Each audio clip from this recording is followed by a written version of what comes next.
everyone, it's Merja here with Bradyn again. Bradyn is my friend, my colleague, and a fellow INFJ. And today we're continuing on the facets of the different preference pairs that are actually outlined in the Global Step 2 MBTI assessment. And today we're talking about the sensing intuition preference pair. Now, we covered some of these basics already in the last video, but in case you haven't seen the last video, the introversion extroversion preference pair facets, we'll do a quick recap on this one as well. So Bradyn, you had some questions for this debrief today. Yes. Can you tell us what a preference pair is? For sure, yeah, that's a good point because, as I said, some of you haven't seen this video, the previous video. So a preference pair is a pair of functions within which you have a preference. So the pair functionalities are things like introversion, extroversion, sensing, intuition, thinking, feeling, and perceiving and judging. And they are the four preference pairs of the Myers-Briggs typology system. And then within those preference pairs, we have what's called facet pairs, which we're taking a deeper dive into today. So Bradyn, you and I were INFJs, so our preference from the introversion extroversion preference pair is introversion. And today, of course, we're talking about sensing and intuition. So we're going to dive a little bit deeper into that. What are the facets within this pair?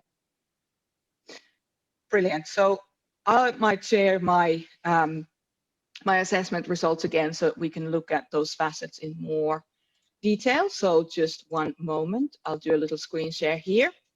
So with the sensing intuition preference pair, we have the facets. And on the right-hand side of the screen, you'll see the intuition preference pairs, or the facets. So we have abstract, imaginative, conceptual, theoretical, and original.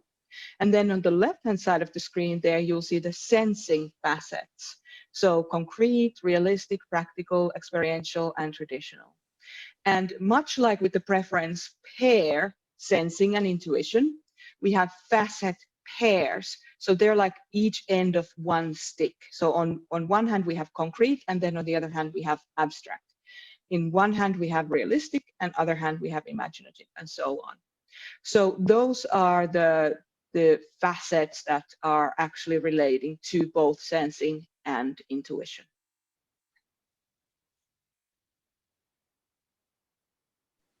That's great. Thanks, Maria. Why is it important that we should know about the facets? Yeah, so much like in the last debrief, I want to mention that a lot of the time we're out there in the world and we're being ourselves, and we might even be on forums like type-specific forums or MBTI forums, and we turn up as ourselves, but we find ourselves being different from the other people of the same type in that forum. And sometimes, and I mentioned this in the last video as well, sometimes we do even get to a point where, you know, we identify as an INFJ. I might say a specific thing about my experience as an INFJ, and somebody might come over and say, hey, you can't be an INFJ because you're not like this, you're not like I am. So there's a lot of kind of ownership, like faux ownership of this, these types and typologies, because we are very, very different. And I think these facets can really show you not only how we might be different within these 5 facet pairs here, but also because it's a sliding scale, where on that scale we might as individuals fall, and what that might mean in how we actually show up and how we operate. So a lot of the time, you know, when we hear this, is this an INFJ thing? Is this an INFP thing? There are certain similarities that all introverted intuitive feelers have as a starting point on a very gross scale. But other than that, it's a very individual experience where we bring our own scale into the situation, as well as our own specific combination of these facet pairs. Does that make sense? Yeah, it does. It actually sort of goes into what I was going to ask next, which was what do these things sort of look like in action? Right. So here you see a really clearly intuitive person. All of those facets are in preference in my assessment result. And because it's a sliding scale, if we look at concrete abstract, for example, a concrete sensory person is highly literal, all about the actualities of life, all about the exact facts.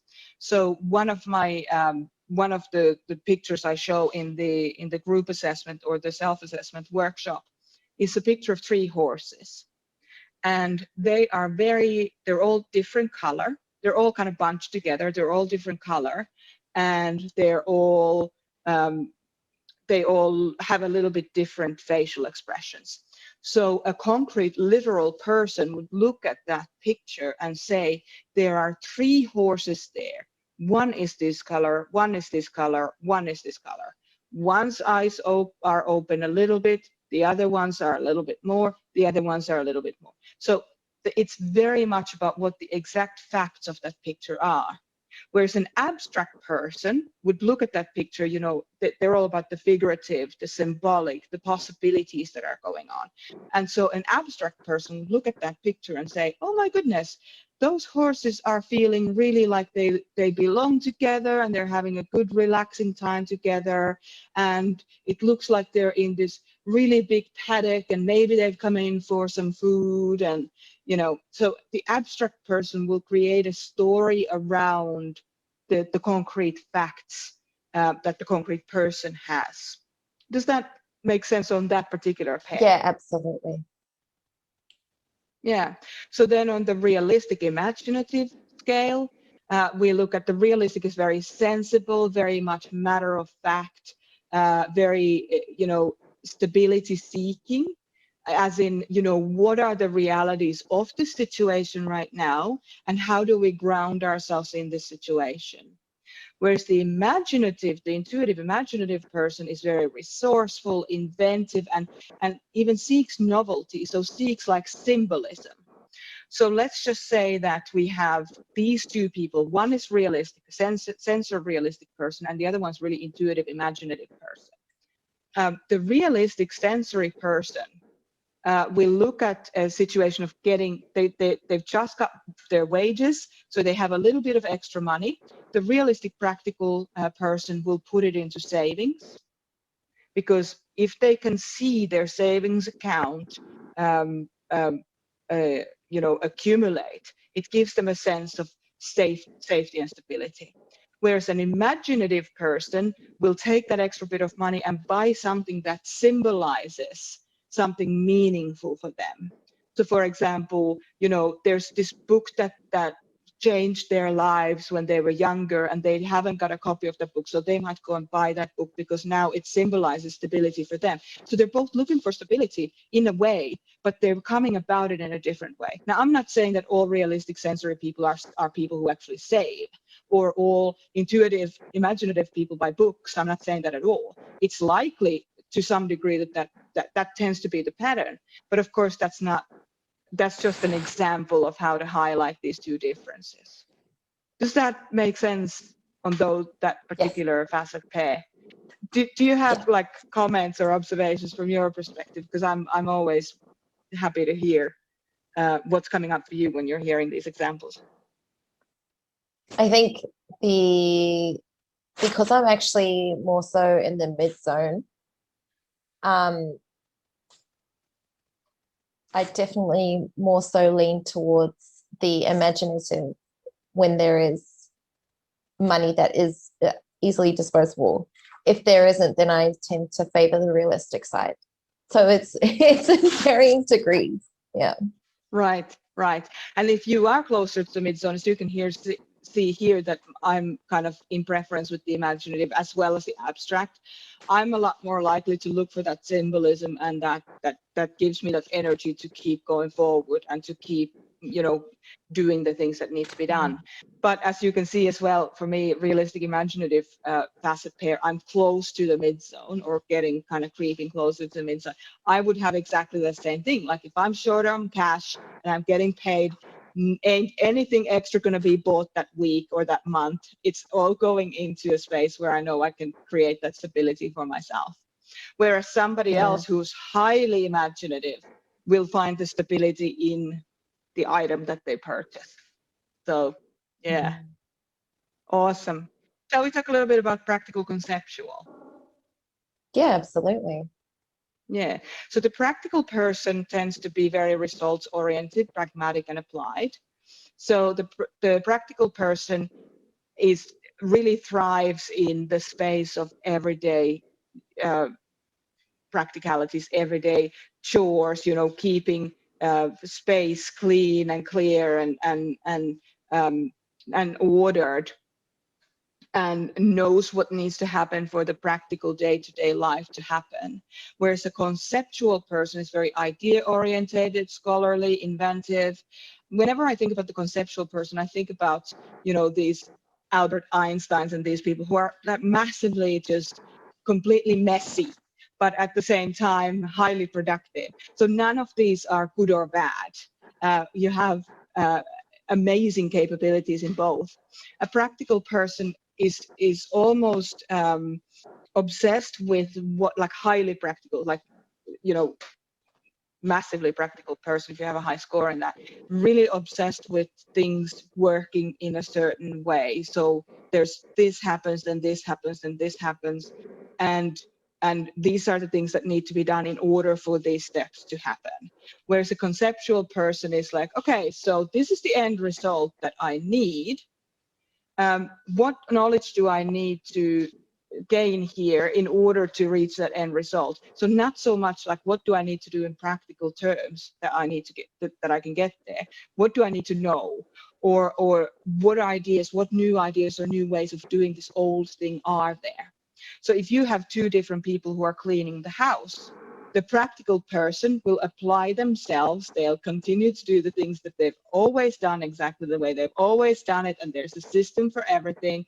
And I think about like Martha Stewart being really practical. Now she's highly inventive too, but if you've ever been on her mailing list, like she has like step-by-step things for everything. And that's a particularly practical person there.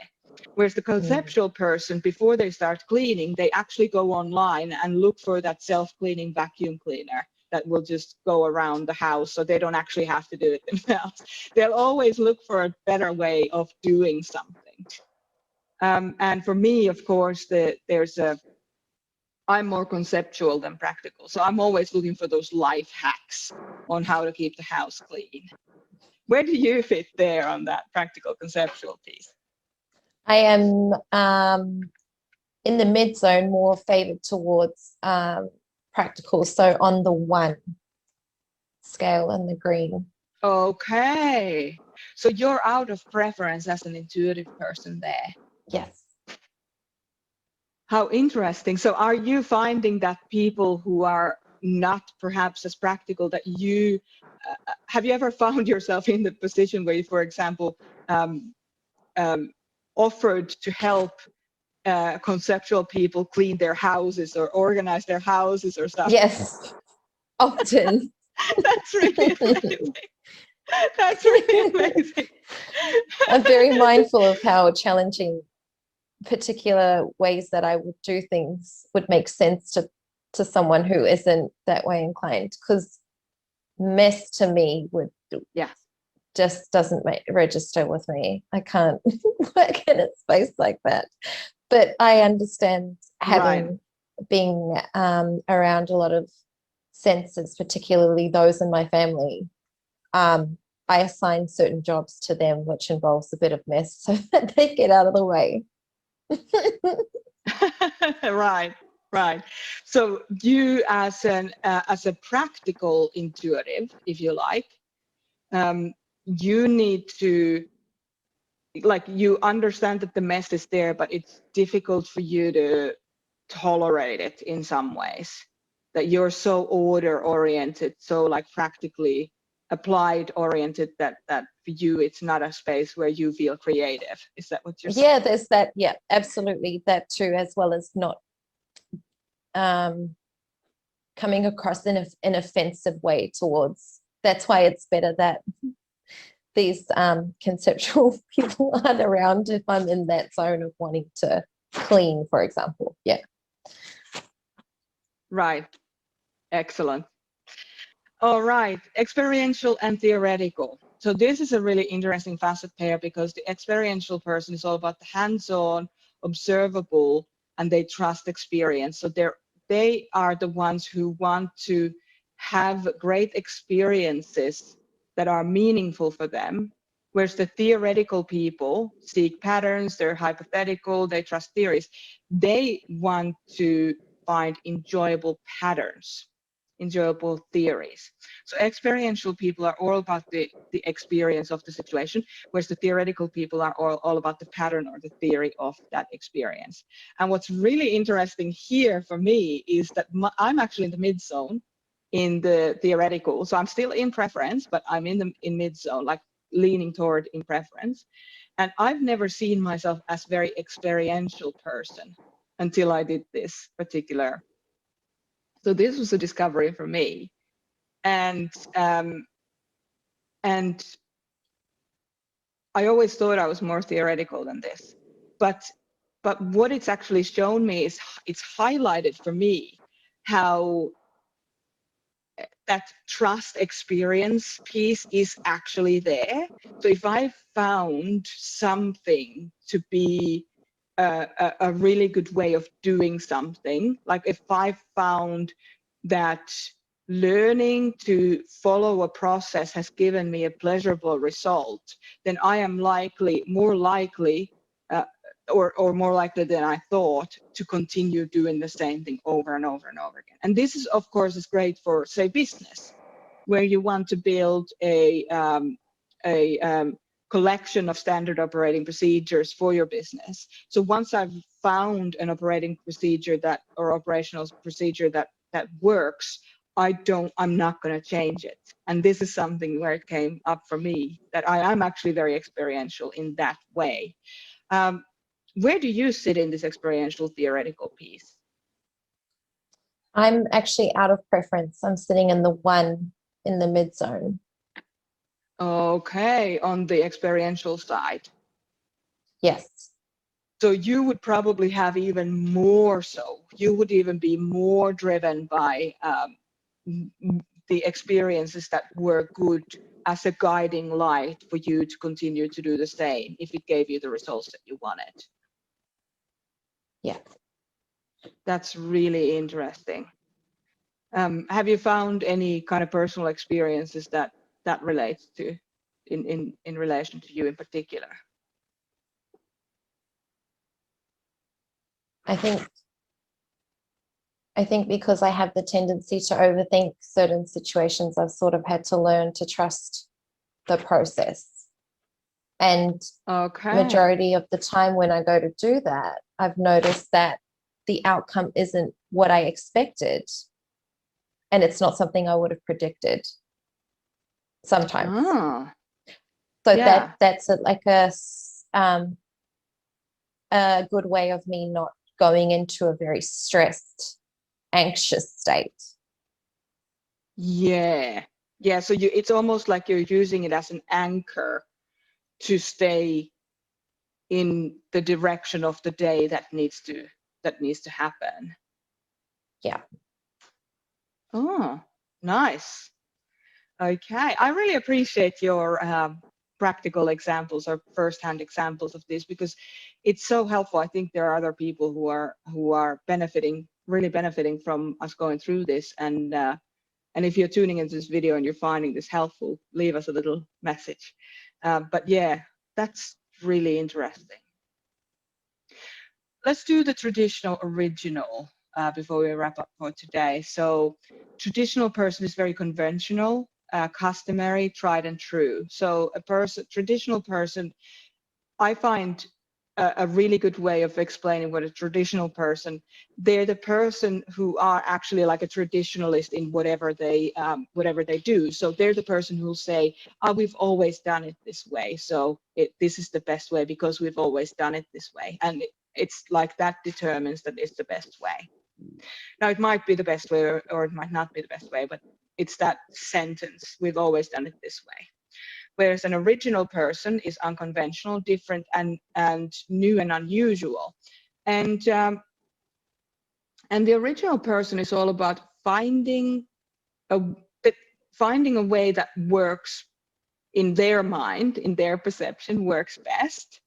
But at the same time, they don't mind if it clashes with the traditional approach.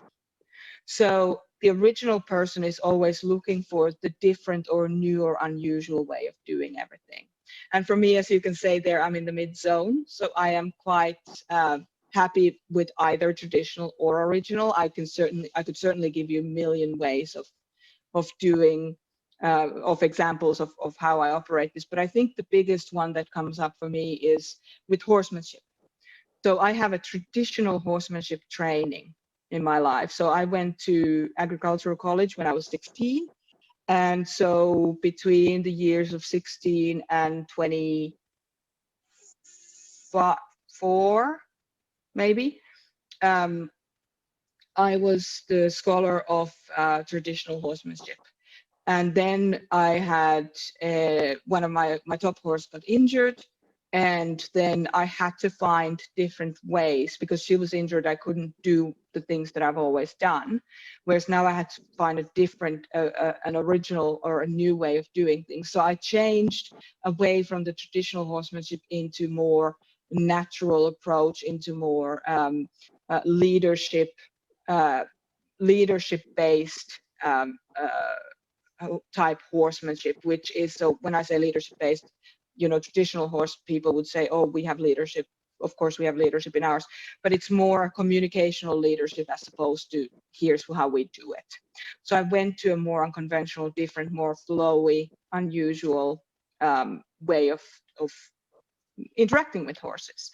And it certainly did raise some eyebrows when I did that. So that was really interesting, but it didn't bother me because I am more original than traditional. I'm not hung up on, like, obviously I would like people to understand what I'm actually doing before they judge it, but I didn't get hung up on somebody not agreeing with what I was doing differently. Does that make sense? Yeah, absolutely. Do you have an example of that for yourself, or where do you hit on that scale? So I'm also in the mid zone, out of preference on a 1. Yeah. Oh, wow. So you have quite a lot of sensing facets as an intuitive. Yeah. How interesting. Yeah. Yeah. And how has that come through for you, this traditional piece? Where do you see that coming out? I think that would probably be more so in the way we traditionally do things culturally. So the cultural aspect of that has to be, there's rigidity in following that way because of, right. Yeah. But I also understand being having the original facet, because there's certain things outside of a cultural dynamic that I will probably favor being original, like this. Right. Which is something that isn't, yeah. Please Oh, finish. sorry. Which is something that isn't what would be, it's very different, particularly from a cultural perspective. So are you referring to like personal development work or doing these kinds of assessments? And yes. So traditionally, this wouldn't be something perhaps that would be embraced in different cultures. Whereas you have that original streak where you're kind of saying, well, you know what, I actually want to explore this a little bit more and see what's going on there. Yeah, absolutely. Awesome. All right. Well, thank you for sharing your experiences on this particular preference pair. I love this. Clearly, I love this work. I'm obsessed with this work. MBTI is a beautiful tool when it's used right, and certainly this Global Step 2 assessment can uncover a lot of those facets and where you are on that scale. And if you're tuning into this video and you want to get your assessment done, you can get in touch with us at desk@marysumiloff.com, and we will let you know when the next workshop dates are. But just the richness of this model can bring to life a lot of understanding about who you are and how you operate. And just want to mention before we wrap up for today, we don't actually these things don't tell us, these scores don't tell us that we're good at these facets. They tell us that we have a capacity to be good at these facets. Whether we then practice being abstract or practice being traditional or practice being practical or imaginative or theoretical, that all just comes down to practice and skills. So we can find ourselves anyway on this scale, and we can improve on either side of that stick, but at least you know where your natural tendency is and the areas of your life or your wiring that you can maximize to your advantage. So whether you're working on a team with other people, or you're building your own business, or you're doing your personal development work, or you're doing your healing work, you're an INFJ and you say, oh, why am I hung up on this one thing? And I think we all have that one thing, hey? This might actually explain why. So yeah, thank you for joining us on this video again, and much appreciated. Thanks, Bradyn, for joining me on this debrief. And You're so I hope welcome. to see you in the next one as well. Have a great day, everyone.